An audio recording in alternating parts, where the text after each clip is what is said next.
Hey, good morning. Happy Tuesday. Welcome to Hobby Evolution Bad Hair Day edition. I didn't realize I need a haircut. Didn't realize how bad the hair was looking. I also realized after I hit the go live, my microphone is not plugged in. So let me know if there's audio issues, and I will have to start over because I can't go midstream and switch microphones for some reason. I don't know why that is. Low rollers in the house first. And Ed, good morning to you. Paige and Dina Bean. He can hear. Okay. Hopefully it doesn't crack because it's this microphone's not plugged in, so it's just a prop this morning. So it is Tuesday. I keep thinking it's Wednesday. George, what's up? It's Tuesday. Hobby Hotline tonight, 8 p.m. Central. I was scheduled to be on. I canceled because doing bar trivia tonight.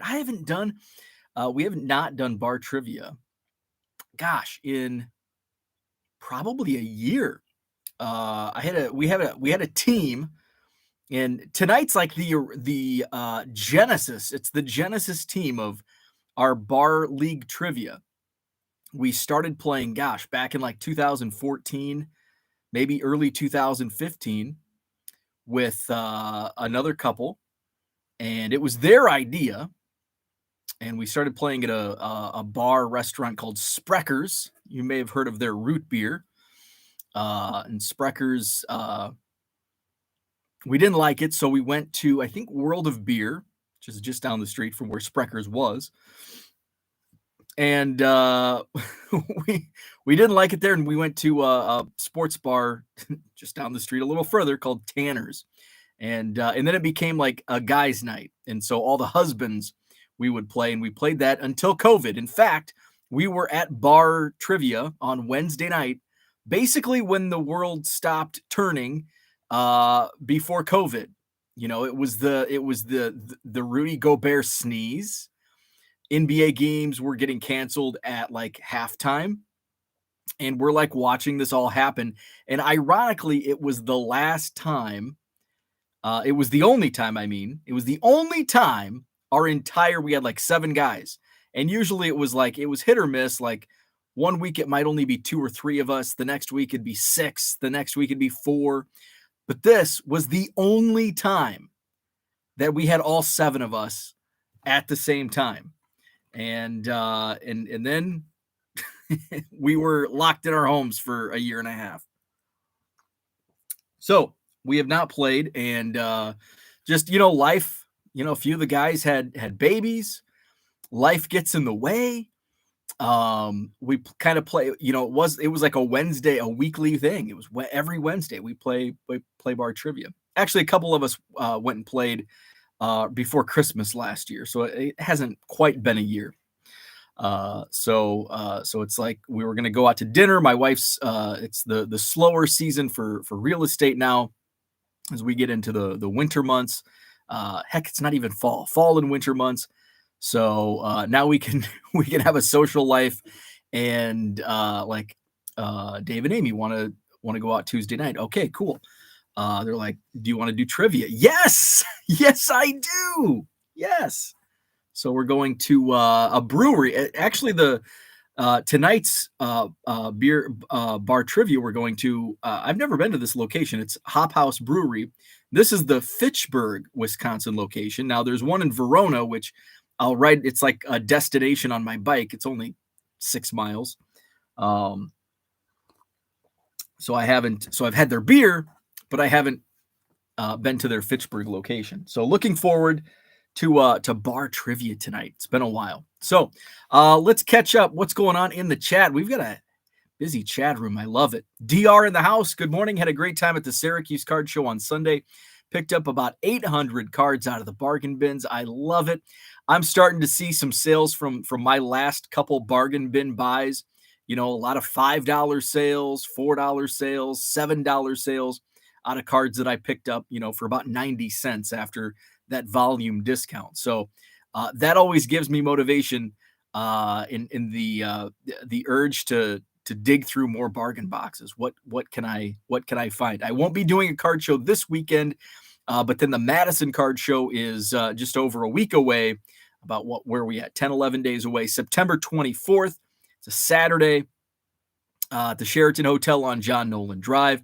125 tables. Once again, quite a few first-time dealers going to be at the show that have not set up in Madison. So I'm always excited for that. But I also love having the regular dealers as well. I like having a nice mix. Maybe rotate, some of the regulars rotate in, rotate out, have some new first-time dealers in. So that gives customers something new to look at. So looking forward to next Saturday, the 24th, Madison, Wisconsin, for the 125 table Madison card show. And then we're a month away, just about a month away from the giant Midwest premiere, 250 tables in Loves Park, Illinois. It's just an hour west of O'Hare, near Rockford, Illinois. 250 tables, indoor sports center. It's an awesome venue, indoor soccer field. So that's the show floor. So it's nice, cushy turf, so your feet won't hurt. There's a bar restaurant called the Skybox, which literally is a skybox. It overlooks the field. So it's a really nice place. So plan on attending. It's going to be a great show. 250 tables, October 15th and 16th. It's a 2-day show. Abraham is in the chat. Good morning to you. I know it's a day late. How about the Big Bears victory? I loved it. And it was even entertaining to watch because of the terrible field conditions at Soldier Field. And then the Packers lost. So I had a great Sunday. Terry, good morning. Speaking of Sunday, I've got a story to share about my Sunday that I forgot to mention yesterday. Zach and Porter in the house. Good morning. Dean says hello. What is up, Dean? C&M Collectibles said, tried upgrading my plan on Card Dealer Pro and the pay button doesn't work. So there have been issues. I know they tried an update like on Thursday. So shoot them an email. They are super quick to respond. So if you're having any issues, if you're trying to use Card Dealer Pro, if you're having AI issues, if you're having payment issues, shoot them an email, and they will get right back to you. And by the way, I will be talking live with Collects and the Card Dealer Pro guys on a Twitter space. I've never done Twitter spaces, so I'm looking forward to this. We're going to talk about it, my experience using Card Dealer Pro, Thursday morning. So this Thursday morning, I'll be on Twitter space. So it's right on Twitter. So that's where you listen. I've listened to some Twitter spaces. Actually, Saturday night, I was listening to the PWI 500, which is, I can't believe it's that time of year already. It was kind of a Twitter spaces on the PWI 500, which it's PWI is a wrestling magazine, Pro Wrestling Illustrated, and every year, and they've done it since I think 1991, they've ranked the 500 top professional wrestlers. And it's always, I love numbers, and I love looking at the rankings each year, especially the back half, the back 100. Who's Mr. Irrelevant, who's the 500th ranked, and you see a lot of indie guys, and it's fun to follow, the indie guys, and they may be ranked 477th, but in 3 years they could be a superstar in the WWE. So I've always enjoyed that. So I have listened into Twitter Spaces, but I've never actually been involved with a Twitter space. So I will be doing that for the first time this Thursday morning, I think 9 a.m. Central, with Collects and Card Dealer Pro. Victor, good morning to you. Shaw Cards in the house. Brian, what is up? I hope Fanatics buys it, Panini, and gets all of the darn parallels without easy to recognize names. We're going to talk a little bit about Fanatics and Panini. The giant elephant in the room is Fanatics going to buy Panini. David, good morning. DR says, all right, there goes your hobby for trivia. Can't beat a hobby that comes with beer, right? Absolutely. Diego, good morning to you. Let's see, Card Hobbyist in the house. Diego says, I'm selling my channel to Fanatics. Hey, let me know what they pay, and I'll consider it too. Herman, good morning. Hobby World.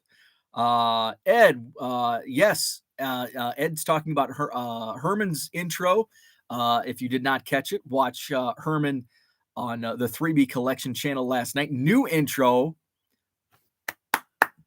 Awesome intro. I'm like, wow, this is pretty cool. Diego did that. That's awesome. Card Hobbyist says, just realized I wasn't subbed to you, Diego. Got you now. That's something that I often don't realize, that it's like I see these and I like randomly click and it's like, oh crap, I haven't been like Mike Moynihan. I don't know if he's in the background listening, but for the longest time, I wasn't subscribed to his channel. And all of a sudden it's like I hear him talk about these videos and I never see them on Bench Clear. And then I'm like, oh crap, I haven't been subscribed. So that does happen. Let's see. Zach and Porter came here for the wrestling talk. Zach was watching wrestling last night, and Zach texted me, and he's like, I was flipping through channels, and I turned on Raw, and it's like, well, that's bizarre because I'm not watching wrestling. I'm watching Monday Night Football. And I enjoyed it. I did not. I saw all the tweets about what happened in the game. But I didn't actually see the Broncos after, letting go of the farm for Russell Wilson and the big contract extension. And then it's like 4th and 4 with timeouts remaining, and they try a 64-yard field goal. Head scratcher. But I didn't watch that, but I did watch like the first half of the Monday night game, Broncos and Seahawks. And Zach was watching wrestling. Ed says it was a good show. Herman, I enjoyed the TCDB talk and your pickups. I totally agree. And I have not, I started making a push to do that. And then, things happen. So eventually I'll start logging. It's just right now I'm so disorganized because I still have cards in the back. I was sorting though. I pulled a couple boxes from my Goodwill pallet out of my car and sorted that while I watched Herman last night. And so like the shelf that I would utilize for my Cubs cards that are listed on TCDB, because I wiped everything that was listed so I can start from scratch because I don't know what is listed and where it's at. So now I want to properly mark things when I do list them on Trading Card Database. But right now, like all my storage areas are filled with overflow. And even my car is still filled with overflow. So I tackle that, and it's time. We all know it's time consuming sorting cards. And when you pick up 150,000 cards in one swoop and you have to sort through them all, it is time consuming. Max says terrible conditions at Soldier. Thought that was just normal. Well, yeah, it basically is. Well, pretty soon we won't have to worry about the Soldier Field Chicago Bears because they'll be in Arlington.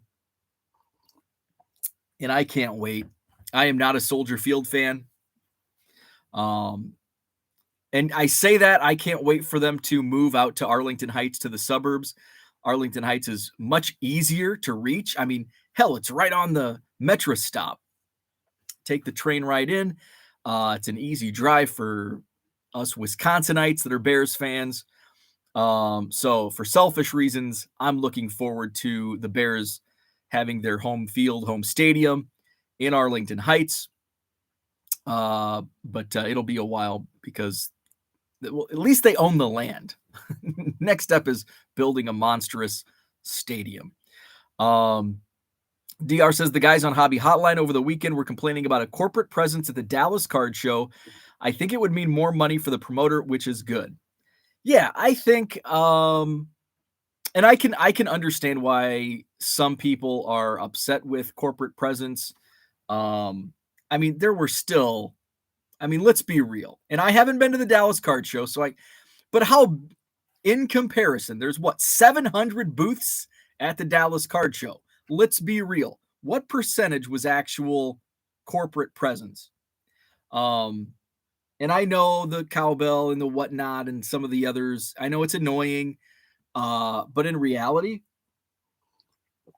it does. It brings in money for the promoters, and they're not going out and buying Lambos with that money. Look at how much the Dallas Card Show has grown in just a year and a half. A year. So I'm all for it. I'm all for corporate presence. The national, I to the people that are, I do it. This is like a full-time thing for me. So I know my thought process is a bit different than people that don't sell cards and only collect. So I get it. There's different lines of thinking, and that's okay. Each side is okay. But for the national, I'm cool with a large corporate presence because the national is more of it is what it is. It's a convention. Um, it's not just a card show. So I'm totally cool with a large corporate presence at the national. I don't know what the footprint at the Dallas Card Show is of corporate presence, but I think it's a good thing, because yeah, a more corporate presence means more money in the coffers for the actual show, so they can continue to build and market and promote. It's not free to promote these card shows, especially at the level of a Dallas Card Show. It takes a lot of money. It takes a lot of work. I mean, I'm running a 125 table show, and it's a lot of work. I cannot imagine running a 700 table show. So I get it. I'm cool. I'm cool with the corporate presence. Card Hobbyist said missed your stream last night. Herman, I'll have to check it out today. Mark Hoyle in the house. Good morning. Victor agrees on Diego's opening. Zach and Porter says Bo's intro is either Ron Johnson or Mandela Barnes for the foreseeable future. Well, at least for the next 2 months, month and a half. Cooter in the house. What's up? Dollar Box. Good morning to you. Ed says to Dan, I'm not sure what the complaining is all about. People spend too much time complaining about things around them instead of enjoying what they are in it for in the first place. Boom. 100% agree, Ed. 100% agree. Sometimes people need to complain just to complain. Paige and Deanie Bean says, TCDB, buddy, send him another DVD. I saw that. Spoiler alert, Herman got another DVD from a trade. But to find out which video it is, you'll have to watch his video if you didn't last night. Dollar Box says Fanatics is definitely buying Panini America. Victor says I'm not a fan of Soldier Field, but not easy drive for me to Arlington. And yeah, for me, it's all and that it's just purely selfish reasons for me. It's an easy Arlington is an easy drive for me. Soldier Field is not. Cooter says Whatnot was in the middle of the main room instead of the hall where corporates typically are. They obviously paid up. Card Finance was also in the main room. Diego, I'll need you to make an opening for me when I finally get going. Let's see. Zach says, if a company started paying Bo to wear a shirt that doubles his income for this channel, he'd do it if it meant he could produce more content and help buy more cards for his business. It's science. Absolutely. And I think, a lot of and I've, I have a business background. So, and I know there's like this thought process of, and I was hesitant to promote selling card. I didn't want to when I started the 1 Million Cubs project, it's I don't want to sell cards. I'd tweet a card out that I found and they're like, are you selling it? And it's no, because I didn't want to take advantage of my project to make money. So I didn't have because it was still purely hobby for me, even though I was still selling on eBay and doing that, but I wanted to keep it separate. I wanted the 1 Million Cubs project to be a separate entity. And I didn't want to take advantage of the following that the project was getting to make money selling cards. And so I was I won't sell it, but I'll trade it for Cubs cards.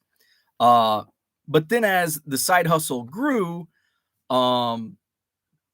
it was just smart business. So yeah, I think there's this, some people think that if you sell cards, it's dirty to sell cards, but it's if people don't sell cards, how are collectors going to buy cards? So it's nature. So you have to sell cards. There has to be card sellers for collectors to buy them. So yes, I'll shill. I won't say I'll shill anything. I won't shill anything. But yeah, if it helps the bottom line, if it means buying a better computer or a mesh network or a new microphone, yeah, I'm all for it. I'm all for it. Let's see. Max says unless if it's SCI, then he can stay outside the show. Um, I like Sports Card Investor. Let's see. Actually, Zach, I was thinking of sending Bo a hoodie from my business, Human Billboard. Absolutely. Um, hey, that I'll shill your. Send me a. How often do I wear Dan's hoodie? I wear Dan's hoodie like twice a week in the winter.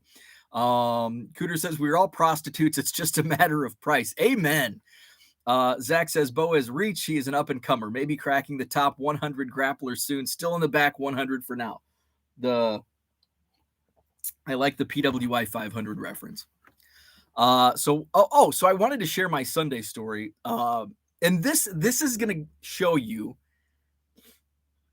You are literally the first person I've ever heard say that. You shill anything. No, I do. I enjoy Sports Card Investors content. There's really not many like hobby content creators that I don't like. I'm trying to think. Well, I was going to say Backyard Breakers and Platinum Breaks and Gilmore and okay, they're not really they're breakers, so I wouldn't put them in the content creator. But like purely content, like YouTubers and content creators, I think they all provide, good stuff. You dip, Daniel. SCI is a poser. I know Sports Card Investor, very abrasive. Not as abrasive as the guys on Sports Card Radio, and I think their stuff is great. Which is the topic today is coming off their latest video from yesterday regarding Fanatics and Panini. So Sunday, this is a story that shows you how much my buying habits have changed. What's up, John? How much my buying habits have changed, because even before COVID, I was a big retail buyer. And we're going back to 2014 when I moved up here to Wisconsin, to Madison. That's when I really got back into the hobby, like jumped in. I had dabbled for a couple years, 2012, 2013, but 2014 I was all in. My weekends, new city. Sounds sad to say. Why you would dip? Sounds sad to say, but I'd hit up Target after work on a Friday, pick up a 6-pack of Spotted Cow and a few blaster boxes, and that was my Friday night. And then it just kind of morphed into 3 million cards in my basement. And I'd go to Target and then I started, about a year in, just after multiple visits to Target, I started to realize the stockers schedule. But nobody was buying. I shouldn't say nobody. Hardly anybody was buying retail back in 2015 and 2016. And here I was hitting up Target, and it's like after work, 4:30. Hey, Stu's here. By the way, Stu is the distributor from Excel that stocks our Targets here in Madison. There's Stu. And then all of a sudden, the COVID boom hits. Now there's people waiting. That was like shocking to me the first time I saw people standing around the card section waiting for the distributor. That was like, what is going on? So I was going to Target like twice a week. And there's a Target store like 3 minutes from my house. And Sunday, I ran out of envelopes. Costco hasn't had envelopes, so I've had to spend a little extra dough on envelopes buying at Walmart and Target. So I run down to Target. It's a really crappy. It ran for I think 30. our local news channel reported it rained like 32 straight hours Sunday into Monday, and I think it's still raining. So it's a crappy rainy day. I've got a hangover. I drank too many Bud Lights Saturday night. It's like, damn it, I have to go buy freaking envelopes, ship. I've got to get my rec room cleaned up because the cleaners are coming tomorrow. This is not what I envisioned my Sunday being. Hey, at least there's football on the TV. So I run to Target. 1 million tangents project. I like it. I'll get back to some of the chat. So I run into Target. I go into the card section doors. I wanted to check. I didn't realize until yesterday. It's like, when I ran into Target, I didn't even look at the cards. Why didn't I look at the cards? Here's why. I walk into Target and I felt like I was walking into an alternate universe. Now, here's another tangent. Saturday night, my wife went out to dinner with a friend after I got back from the card show, and I turned on this weird-ass movie called Wounds. Who was in it? Dakota Johnson was the female lead. Armie Hammer, he's always in the news, but this might be the first time I've ever seen him in a movie. Weird psychological thriller. So I think that was like, that and the Bud Light was like messing up my brain cells. So I walk in, I feel like I'm in this alternate universe at Target. Why? They have completely revamped the entire freaking store. When did this happen? I feel like I go to Target once a week. Apparently I don't. There's now self-checkouts like by the card section. I'm like, whoa, there's self-checkouts over here. Okay. The customer service is like completely redone. Okay, I'm going to walk to the school supplies, so I hang a right. Holy crap, there's like clothes where the office supplies used to be. What is going on? And there's office supplies where the clothes used to be. I walked into like an alternate universe. What in the hell is going on? So I go, they don't have envelopes either. So now, on a hangover, in the rain, at this weird-ass Target that looks foreign to me, I'm hungry. I haven't eaten lunch yet. Now I've got to go to another retail store to try to find envelopes. Fortunately, the Walmart did. So in all this, my mind's like playing tricks on me. So I didn't even look at the cards. So they might have had good stuff. They might have had Topps Fire that I would have bought a couple blasters.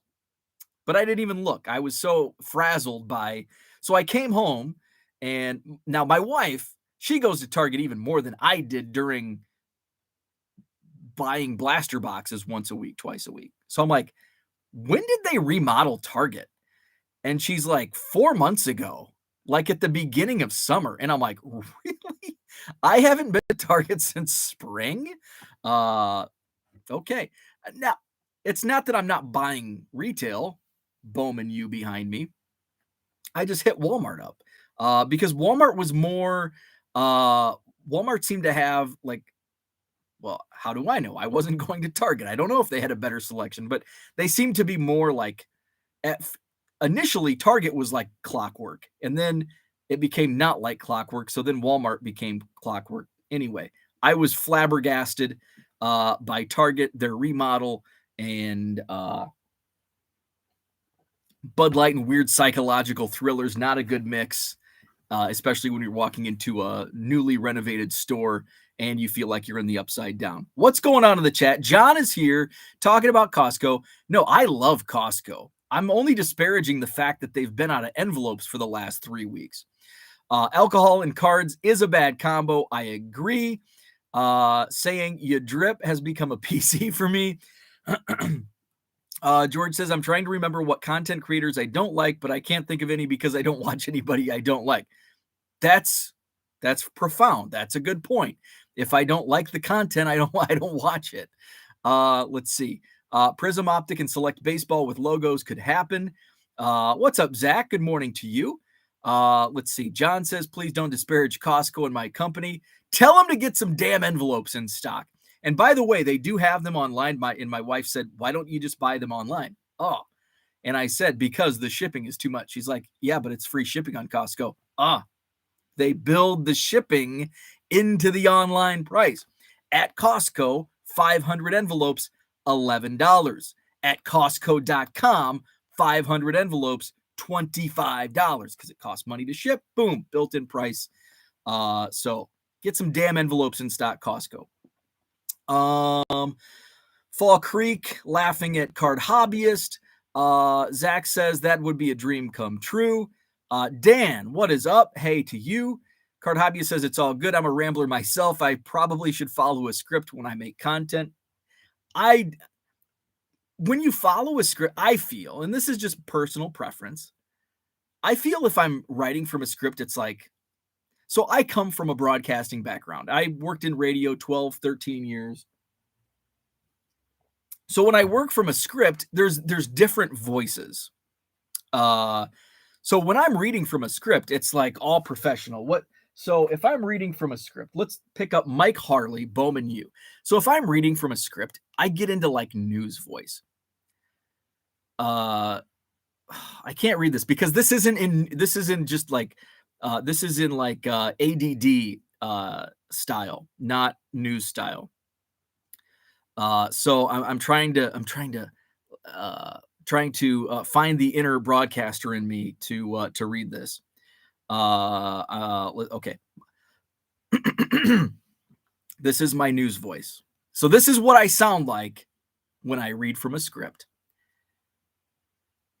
5'11", 182 pounds, senior Mike Harley, a wide receiver from the Miami Hurricanes. Born in Fort Lauderdale, Florida, made a touchdown grab in second straight game on September 30th. Third team all-conference pick in 2020 and tied for the team lead with 7 touchdown catches. Hauled in 10 passes for 170 yards and a touchdown on October 24th. He's the team captain with admirable work ethic and leadership qualities. Audaciously runs routes across the middle, stretches defenses with straight line speed, and elusive in the open field. So that's what I sound like when I read from a script.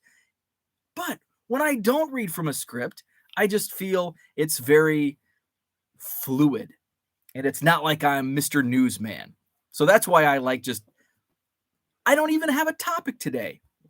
I just picked whatever everybody was talking about on social media yesterday. Hey, that's what I'm going to talk about and share my opinion today. Let's see. John says, how did we end up with 2 Zachs?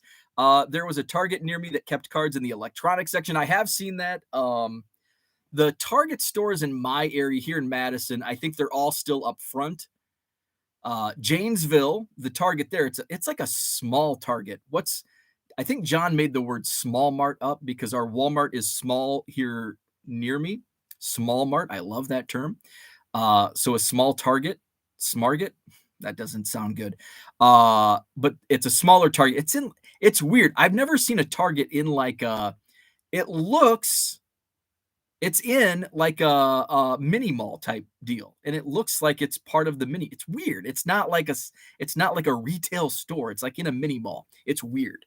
But they have it in the back, like near the electronics, toys, somewhere back there. So I have seen some in electronic sections. Card Hobbyist says Target is remodeling all their stores, apparently. Let's see. Cooter says, let's talk fractional ownership for John. Inside joke. We had a little DM over fractionals and SEC filings. And over my head. Randy says Fanatics is going to kill the hobby. I don't think anything's going to kill the hobby. The only thing that is going to kill the hobby is us. And there's Card Hobbyist. The hobby never dies. It just changes. It's going to change. It's going to change. It's going to change more drastically than anything in the history of trading cards. The Fanatics taking the baseball license is the single biggest news change disruptor. I think disruptor. It's the biggest disruptor the hobby has ever seen. The trading card industry has ever seen. It won't die. It may die for some of you. It won't die for me. I'll keep on keeping on. Let's see. Where am I at in the chat? Zach says Zach Square in the house. Tough Sunday for the Falcons. Mark hasn't been to a Target in at least 3 years. Brian says cats and dogs living together, madness at Target. It was insane. It was crazy. C&M Collectibles Fanatics won't kill the hobby. They will just transform it back to what it was like in the 70s and 80s. You will be able to buy everything in retail stores, card shops, and be singles only. Yeah, you know what? That's a pretty good point. I actually honestly haven't thought about it like that, but what was the hobby like in the 70s? I wasn't around, but we know John was around that 70s show. Remember the 70s if you were there? How many card companies were printing cards in the 1970s? Tops. And then yeah, you had your food issues and you had TCMA, but tops. Terry says I've never found anything in Walmart except for Magic and Pokemon. So the small mart that I go to, although actually they had quite a selection when I went to get my damn envelopes the other day. They, like, over the summer they were carrying Magic and Pokemon. So Terry, I will suggest if your Walmart only has Magic and Pokemon, check the service desk, go to the customer service desk and ask if they have any cards, because my local small mart, the small Walmart, was keeping all sports cards at the service desk. And then only Magic and Pokemon were on the actual card shelf. So maybe they only stock Pokemon and Magic, but next time you go in, just check the service desk and ask. They may have sports cards behind customer service. Zach and Porter says, my opinion, most of the foul players are breaker channels, not content. I agree with that. Content folks appear to be inviting and good. Breakers appear to be a bit seedier in comparison. I would totally agree with that. Zach says, definitely a tough Sunday for my Dirty Birds. Patrick hoping for a #1 draft pick this season. C&M Collectibles says card shops back in the day in the early 80s weren't full of sealed wax. They were places for people to trade and buy singles. They had sealed wax, of course, but not like today's shops. So I wasn't around in the early 80s. I didn't jump into the hobby until the late 80s when I was a kid. And card shops seemed compared, and Zach and I had this, Zach and Porter, Zach had this conversation, I think it was the first time we met at the Oak Creek Card Show. And we talked about, like, when we were kids in the late 80s, early 90s, the hobby wasn't inviting for kids. By that point, by the late 80s, early 90s, it was a huge money grab. And people talk today, oh, back in the 80s and 90s, it wasn't about the money. Hell to hell. It was all about the money in the late 80s, early 90s. I was an 8-year-old kid, and I would open a pack of 1990 Tops. What was the first thing I did? I grabbed my Beckett magazine. This isn't a Beckett, but it's a hobby magazine. I grabbed I'm getting all animated. I grabbed my Beckett, and I went to 1990 Tops. Oh, my Ken Griffey Jr. is worth $1.50, and I only paid 50 cents for this pack of cards. I tripled my money. That's what I did in 1990 as an 8-year-old. The hobby was about the money in the late 80s. We have revisionist history. Is that what it's called? Am I getting that right? Revisionist history. So I wasn't around in the early 80s, so I can't speak to that. But in the late 80s, early 90s, card shops were not, at least the card shops I went to as a kid, were not inviting. And sure, that's a very, very small sample size because I went to maybe 5, 6 in my area, which now in that same radius, there's 0. Even today, after another card shop boom of the last 2 years. But the hobby wasn't inviting for kids in the late 80s, early 90s. Zach mentioned, and I'm sure I can speak of this because I think he's probably even mentioned it on his YouTube channel. Check it out, Zach and Porter. That when we went to card shops as kids, we weren't getting card shop owners and dealers at card shows. They weren't giving kids a free pack of cards or, hey, you're a White Sox fan, here's an Eloy Jimenez rookie. You're a Cubs fan, here's a Chris Bryant rookie. That wasn't happening when we were kids. At least I didn't experience that. Zach says he didn't experience that, and I bet most of you didn't experience that if you grew up in the late 80s, early 90s. Today, you go to a card show. I don't go to many card shops, but I go to card shows frequently, and dealers are giving away cards all the time. So I know we go back and we say, oh, it was such a better time in the 80s and 90s. It wasn't about the money. To hell. It was more about the money in my experience and in my opinion. It was more about the money in the late 80s and early 90s than what it is today. Now, going back further, early 80s, I can agree. It probably was what C&M experienced because we didn't see that big junk wax boom prior to that. I can only speak to when I was growing up and I was in the hobby after the junk wax boom of the mid to late 80s. Zach and Porter says retail is changing a ton. Many of the go-to products people came in for are now online purchases. They need to format their stores and shelves for a different offering. Here's another tangent on retail. I'm pretty sure the Goodwill box of cards that I was going through yesterday, I'm pretty sure I think it was a breaker who was buying retail. Who was doing like retail breaks somewhere. Because I'm going through and it's like there's a stack of like Cowboys cards. And then there's a stack of like Sage Hit and Leaf Draft. And it's a lot of like these off-brand retail products. Let's see. John says, I need to hire a script writer. Ed says, I've reduced my content consumption to Couch People Created and 2 others, Shoebox Legends and Sports Card Nation. Time is a premium.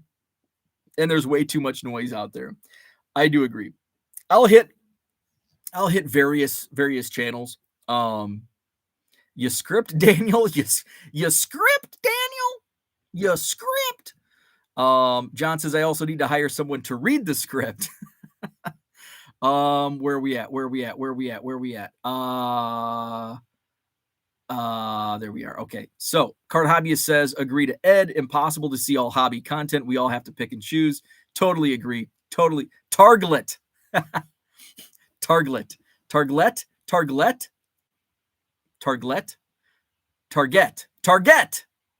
That sounds too much like Target. Brian says, Quincy, Illinois, getting a Target this spring. Finally, John Reed is old enough to remember when a Monopoly in cards was a great thing. Right? Everybody throws this term monopoly around, but just fails to realize that there was one card company for decades. There's a card show in Seoul later this month, but probably won't go.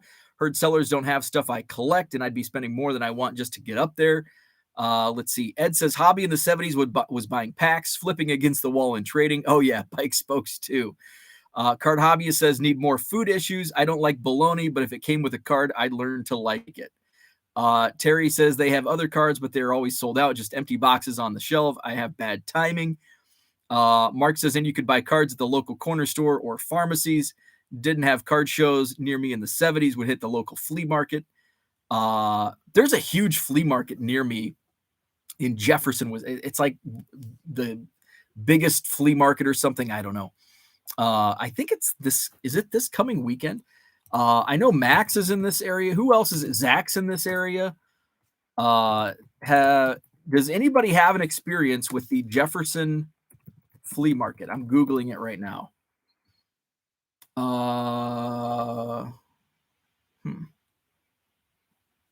Oh, apparently it's open every Sunday, but I think there's like a huge one.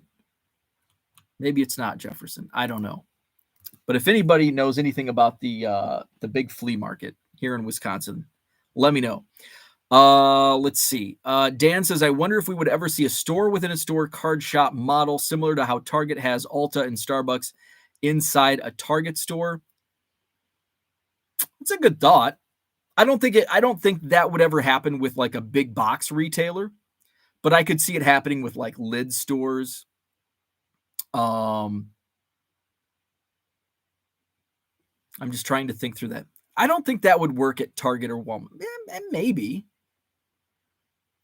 I don't know. It's a good thought. It's a good thought.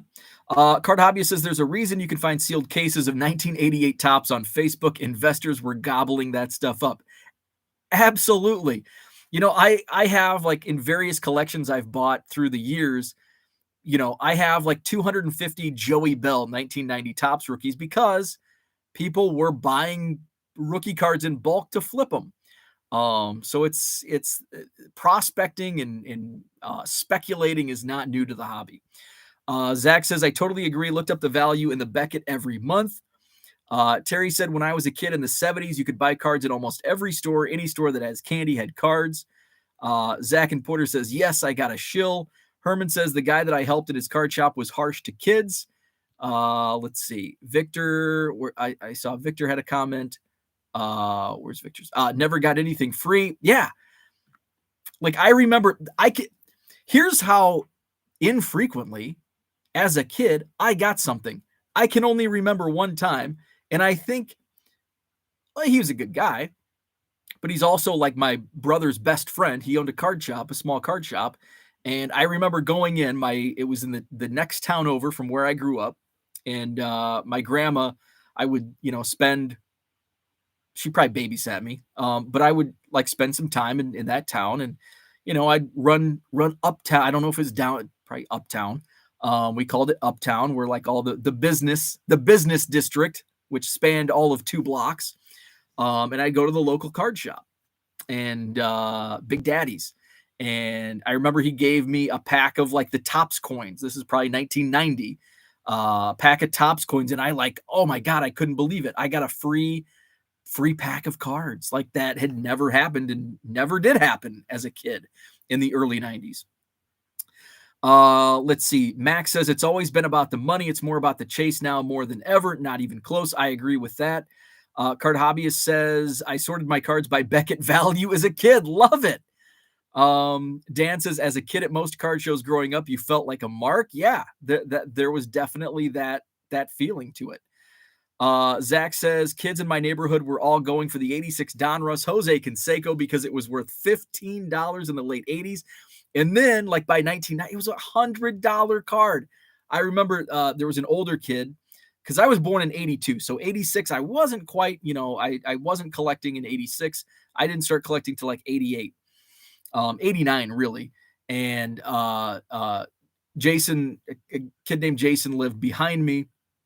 And he was what, I think he was 4 years older than me.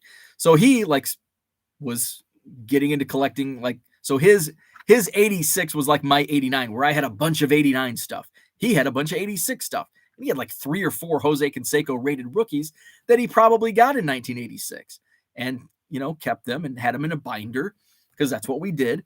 And I remember they were $100. And it's like, oh my God, you have $400 worth of cards on that page. That was like that.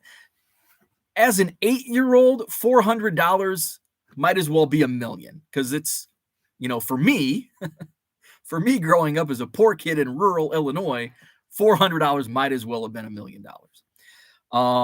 Abraham says card shows still a better bang for the buck than card shops. 100%. You can still find some deals at card. In my perspective is coming from the bargain box. From the bargain boxes, I think, card shows are going to provide you better bargain boxes than card shops. But I've been able to pull some good stuff out of card shop bargain boxes. Paige and Deanie Bean says, I love the script. Start doing that. Targlet. Brian says, Pokemon has special trick-or-treat cards. Sports should do the same to grow the hobby. Yeah, bring back the football, the monster cards. Those were cool. Was that Coca-Cola? Those were cool. I should actually probably bring those out because they'll start selling. We're getting close to, once October hits, those will start selling pretty well. Zach and Porter says, nope, no experience with the flea market. Is it like the 7 Mile Fair every weekend? I think so, but I saw like an ad. It's like the biggest flea market, and it's like an annual thing. But now that I think about it, it might be the same, but just bigger. if that makes any, I don't know. Max is probably thinking of the one between Milwaukee and Chicago. Could be this. Whatever I saw, it's like it's like an annual. Let's just look annual Wisconsin flea market. Because I typed in Jefferson, but I don't know if it's actually Jefferson. Annual Wisconsin flea market.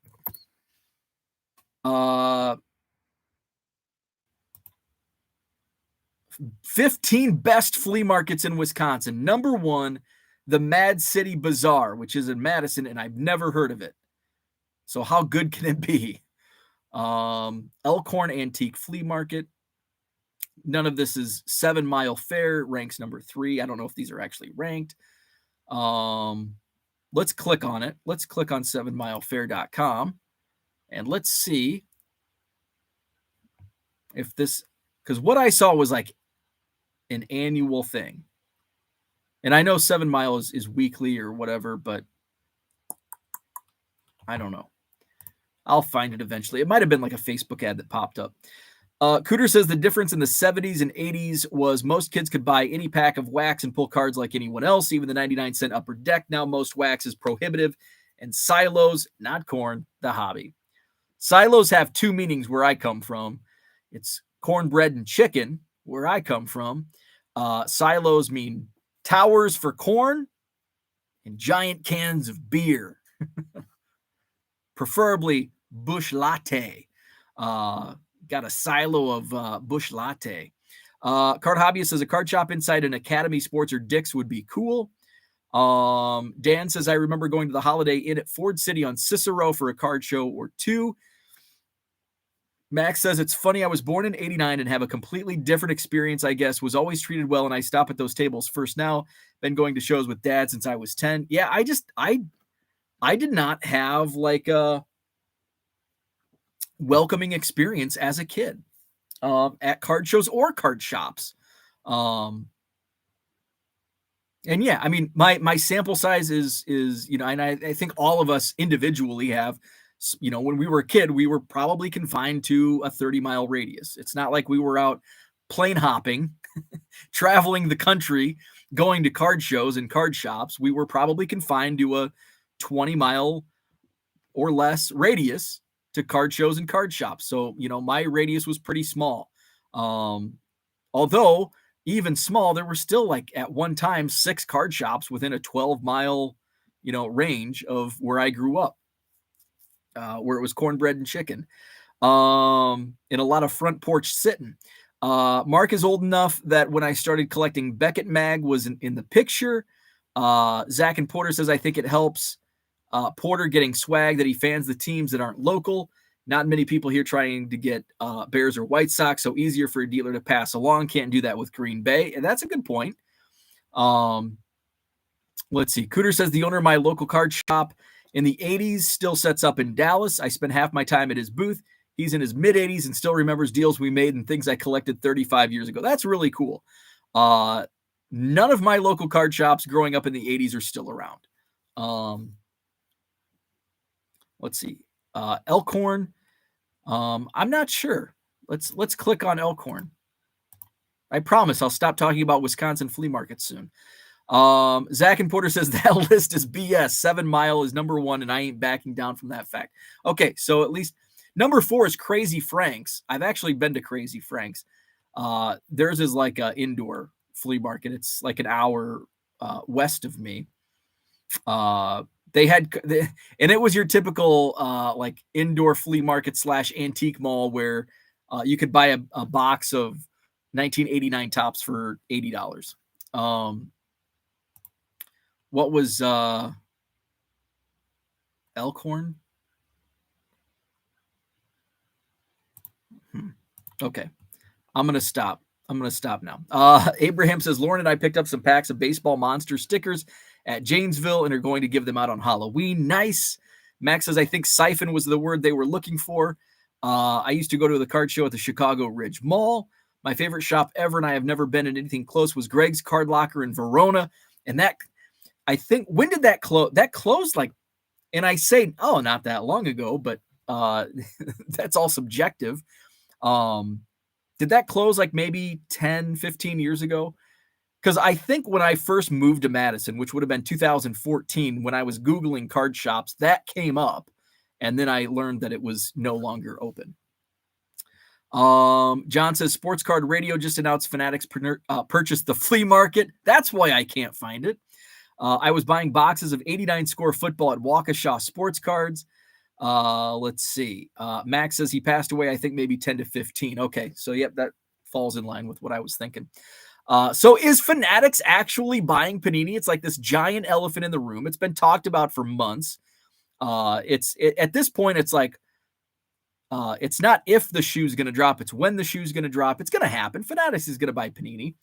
Panini was trying to sell, and we're talking Panini America. Panini America was trying to sell, and then all of a sudden Fanatics throws the hobby world in disarray by acquiring the baseball licenses, and then all of a sudden Topps is no longer going public. Panini sales fall through, and we're upside down. And then Fanatics buys Topps, which I think was a foregone conclusion, because it's like Fanatics is not in position to create baseball cards. So they buy Topps now. So I guess the rumor's been out that Fanatics bought a printing company that Panini uses. And this has been talked about. I was watching Mike and Ty. They did an On the Fly episode that's out on Bench Clear. And they were talking about this. Ty had heard this, and it was brought up on Sports Card Radio. That it was Panini squeezed. Now, how are they going to print their cards? And Ty had mentioned, that card companies, they don't print their own cards. Topps and Panini and any other card company, they outsource it. They have what are the Cartamundi and GC Packaging. I know GC is one of them. There might be one other one, but there's not too many printing companies that can handle printing cards at that level, at that size of a large company like Topps, Panini. So that put the squeeze, and I think it was that was like everybody's waiting. It's going to be announced at the National. It's going to be announced at the National. It wasn't announced at the National. When's it going to be announced? I think it's a foregone conclusion. Fanatics is buying Panini America. It's going to happen. How is it going to affect the hobby? And I think somebody mentioned it earlier in the chat that it's going to kill the hobby. I disagree. The hobby's going to look the card. If anything, if you're just a collector, I think it's great news for collectors. I think Fanatics buying up Topps and Panini and snuffing out distributors, I think that's... Now, are you going to see cheaper prices on cards? No. But I think it's going to be handled a little differently. And I think ultimately it's going to be more positive. Are there going to be some negatives? Absolutely. When there's change, big change, there's going to be, negative effects. But I think ultimately from a macro standpoint, as collectors, it's going to be a good thing. I'd be sweating if I was certainly a distributor. Card shops, some I would be sweating. Others I would be very happy. Legit brick and mortar shops that do things right, like Sports Card at Moco, my friends at Real Breaks. I think they're, in well, and I think they'll do okay. But, the legit Burbanks, stuff, the Roadshow, and countless others. There's so many good card shops out there. I think they'll be okay. But it's some of the smaller fly-by-night, those I'd be sweating. Distributors, I'd be sweating. But I think for collectors, I think it's going to be a good thing. Let's see. Abraham grew up near Crazy Frank's. I still pop in every once in a while and buy cheap repacks. The only thing I bought at Crazy Frank's was it was a Chicago Cubs like pickup truck, like one of those. not a matchbox, but like the bigger scale, whatever, 132 or whatever they call them. It was like $20, and I drove all the way over there, and it's like I got to buy something, make it worth the drive. Max says, I think the GTS shutout was the first amazing step in the right direction. I would agree with that. John says, confirming they are rumors, right? Herman says, we live in an area where we don't have trick-or-treaters, but back when I had excess of bulk cards, I built shoe boxes with singles, top loaders, and a few new packs to give them out to kids through the Angels Tree program at Christmas. Very cool. Dan says, can Topps create new product by establishing a few new companies with different names? So I think there are more companies. I don't know. I don't think that would be beneficial. But I don't think so. Could they? Probably. Will they? Probably not. Victor says, Dan says, I like Pearl Jam's Dirty Frank. Victor says, as far as Fanatics buying Panini, are you concerned with a monopoly? They would own and rule all aspects of the hobby besides Upper Deck. Not at all. Look at the 70s. Look at the 60s. Look at the 50s. It was Topps. It was Topps and, little else. So I'm not concerned whatsoever. There's still Upper Deck. There's still Leaf. There's still others, Onyx, Sage, some smaller trading card companies. So I'm not worried whatsoever with, I know that Monopoly gets thrown, and I'm going to be the first to admit I don't have an understanding of how these companies are structured and the rules on monopolies. And so I'm not going to get in front of this microphone that's not even plugged in and pretend that I know, because I don't. And, would it become a monopoly? I don't think so. I mean, you wouldn't think if they were in danger of being a monopoly, you would think smart business would be, we're not going to do this because we can't. It would become a monopoly and will be shut down. But I don't know. So I won't pretend to have knowledge on that. Brian says, so wild card. Oh yeah, wild card. That's another one. What happens to a place like that? Nothing.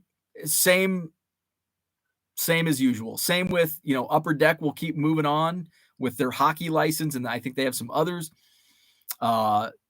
Here's the thing with other companies have more leverage today than what they did even a year and a half ago because of NIL.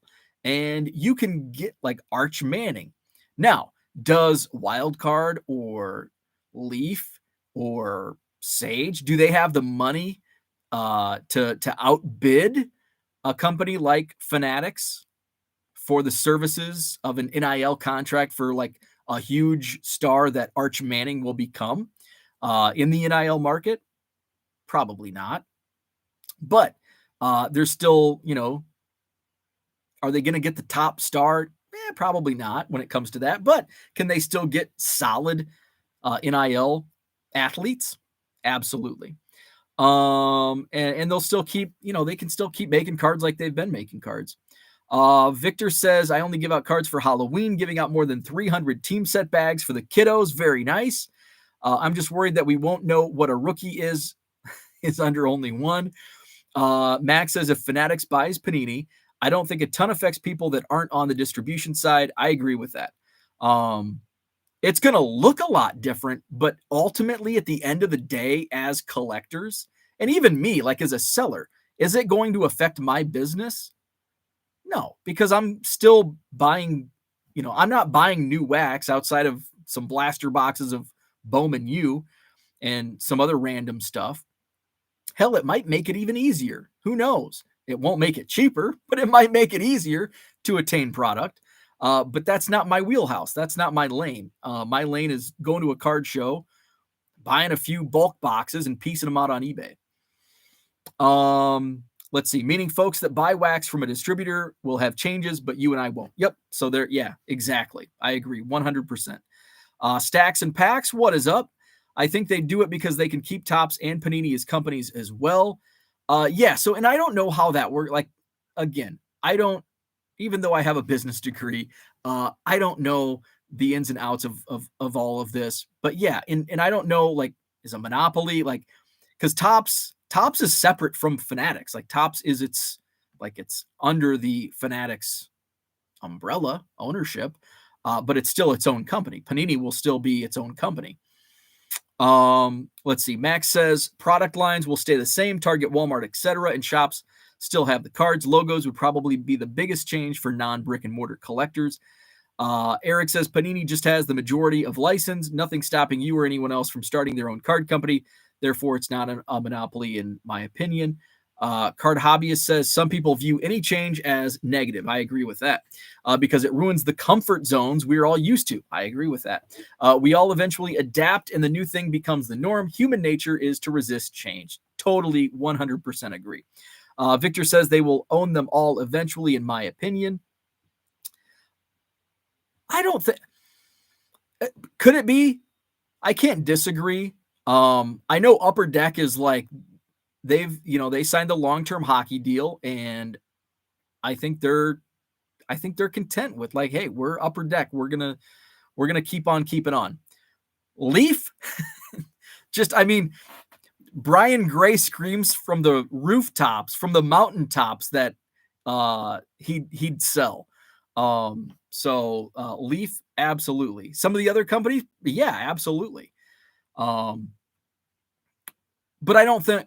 But so the smaller company, it wouldn't serve them. It wouldn't serve Fanatics to buy Onyx, Sage, even Leaf. Like, and I like Leaf, I like Brian, but does that move the needle for Fanatics? I don't think so. Upper Deck could. But I think that's more on, would Fanatics buy Upper Deck? I think yes. Would Upper Deck sell to Fanatics? I think no. At least now. Who knows? The world, we all know the world changes. Cooter says, how much of the hobby is secondary to unopened? Fanatics has zero impact on previously issued cards. It may push more interest to the secondary side. I think it's going to do the opposite, because I think unopened and new products will be more available. I don't think you'll see, look at the run on retail during COVID. I don't think we're going to see that with Fanatics. I think that it will become easier to attain. Now, and by easier attain does not mean cheaper. Card prices will not be cheaper at the unopened level. So I just want to re-emphasize or emphasize, unopened wax will not be cheaper. I think they will be more attainable if you're willing to pay the price. And the price will not be like crazy. Well, and that's all subjective too, I guess. But I think it'll push more interest to unopened, especially say Fanatics does buy Panini, which I think it's foregone conclusion. The rumors have been confirmed. Shout out, John. But lost my train of thought there. But I think with Fanatics acquiring that, you could see some crisscrossing. Potentially, you might see a Topps Chrome basketball, NBA, Topps Chrome football, Panini Prism baseball with, uniforms and mascots and logos and all that stuff. It could be more of the same. We don't know. We'll find out. Stadium Club football, as Dan mentions. George says cornhole, snakeskin prism gonna be fire. Let's see where we at. Fall Creek says hopefully the rightful player associations will protect against monopoly type actions. Stacks and Packs says, yeah, I'll have to change my business. That's why I'm looking into more selling singles. I buy most wax from Southern, but it's been dwindling slowly. Yeah, and so in that scenario, I would be concerned. Fanatic wants to own the world. Herman says, if you only buy singles, I don't feel there would be much of an effect on you. Agree with that. He'd sell, but I don't think Fanatics would buy. I agree with that. I assume you're going off the Leaf and Brian Gray. Cooter says Fanatics locking out other card companies by buying up card-capable printers is the biggest antitrust issue, in my opinion, that could lead Uncle Sugar to get involved. And Cooter has much more knowledge on how all that works than certainly than I do. Dan says, outside the upper deck, the only case I could see for Fanatics buying smaller card companies is to acquire them and shut them down, and that probably doesn't make any sense. I agree with that. Stacks and Packs says they will just choke out the smaller guys. Absolutely. Dan says, hit that like button. Thank you, Dan. I mean, what does Leaf actually own? They design unlicensed cards and have no contract except with individual player upon each release. And that's kind of what, that's kind of what I mean is there's really nothing there outside of the individual deals with celebrities and individual athletes and all that. But I don't think that really I don't think that would move the needle for Fanatics. So that's my opinion. That was a fun show. Really fun shoe. Stacks and Packs says, I believe Leaf uses the same printers as well. I think all companies use like basically the 2 or 3 that print cards. GC, Cartamundi, and there might be a third. I think there is a third, but I can't think of the name. I believe Leaf, they make nice cards, but I mean, they don't have a huge market. I lose money on most Leaf products breaking it. Inglorious P, what is up? I still can't determine if Fanatics will be a net positive or negative for the hobby. I lean toward being an optimist, but I'm a realist with a lean toward optimism. I think it's going to be a net positive for the hobby. Macro level, smaller card shops, smaller breakers, distributors, those, not good for those involved on those sides. But I think from a collecting standpoint, for collectors, I think it's a great thing. And look, 2 years ago, most people were complaining about Topps. Oh, Topps. I wish Panini, I wish we could get Panini cards licensed, and Topps is blah, blah, blah. Topps sucks. They're not doing anything different. Well, now, hey, they just flipped the script. Well, Fanatics by force from Fanatics. And yet here we are. People are still complaining that, oh, it's a bad thing for the hobby. Well, what is it? Was it bad for Topps to keep it all? And or is it bad for Fanatics to flip the script and turn the hobby upside down? I don't know. I think it's going to be a good thing for most involved in the hobby. So that's my thoughts on it. Hit the like button if you liked. Let's see. Stacks and Packs says, I don't know if it's good or bad. No one knows. And that's true. My opinion is it's gonna be a good thing, but none of us really know. We don't know until we know. Hit the like button if you haven't already. Subscribe to the channel if you're new. Thank you. Great chat today. Thanks for jumping on. Really appreciate it. Fun times. I'm going to do some more shipping. I added 200 cards, basketball cards. Added 200 basketball cards to the eBay store yesterday. I think I'm going to do football today. Going to do some shipping and then some listing. Trying to go for, let's see, today's Tuesday.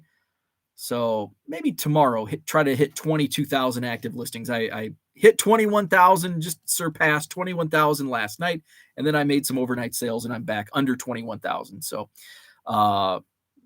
aim for 500 today, which actually doesn't take long at all. Hopefully the AI is working. It was work. So I'll just follow up. Yesterday, there was some comments in the chat about the AI, and I brought it up. I was having my own issues last week with AI on Card Dealer Pro. It was weird. I had uploaded 100 cards. I'll go back to Thursday. All of a sudden, I started having all sorts of issues where the AI was typically running around 70% accuracy on Card Dealer Pro. And then all of a sudden, it was like 20%, and it was terrible. Saturday morning, I woke up super early before the card show, and so I scanned and uploaded 100 basketball cards. I didn't upload them to eBay but I did yesterday. And when I uploaded them into Card Dealer Pro Saturday morning, it was wonky. It was showing like it showed 24 uploaded when I had 100 in there. So when I refreshed the screen, went back in yesterday afternoon, all of a sudden it's like 104 uploaded. It's like, oh, okay. And I went in and it was about 90% accurate on the basketball cards. There were a couple, and it was a lot of late 80s Fleer that I had uploaded, 87, 88 Fleer. And there were a couple like Portland Trailblazer cards that it recognized as Clyde Drexler when they were Jerome Kersey and Steve Johnson, I think. There were a couple that it put like PSA in, which has been pretty common, which is an easy fix. You just take it out. And I think there was one card that it didn't recognize, which I was surprised because it was like a 91 Skybox, 92 Skybox. But it was 90. It was, I think, 93% accurate, which is higher than what I normally see. So that's a good thing. And then I uploaded a second round, and those were it was actually about 90% accurate on that one as well. Mostly base 80s and 90s basketball. So those are in my store. More football cards coming. The link to my eBay store is in the eBay description. Buy 7 or more cards, 25% off at checkout. So check that out. Like and subscribe to this video and my channel. I appreciate it. Awesome chat today. Thank you so much. Don't forget, Hobby Hotline is on tonight, 8 p.m. Central. I think it's John, Drew, and Victor, the rookie card specialist. So they'll be on tonight, 8 p.m. Central for Hobby Hotline. I'll be back on tomorrow morning, 7 a.m. Central for Hobby Evolution. Have a great Tuesday.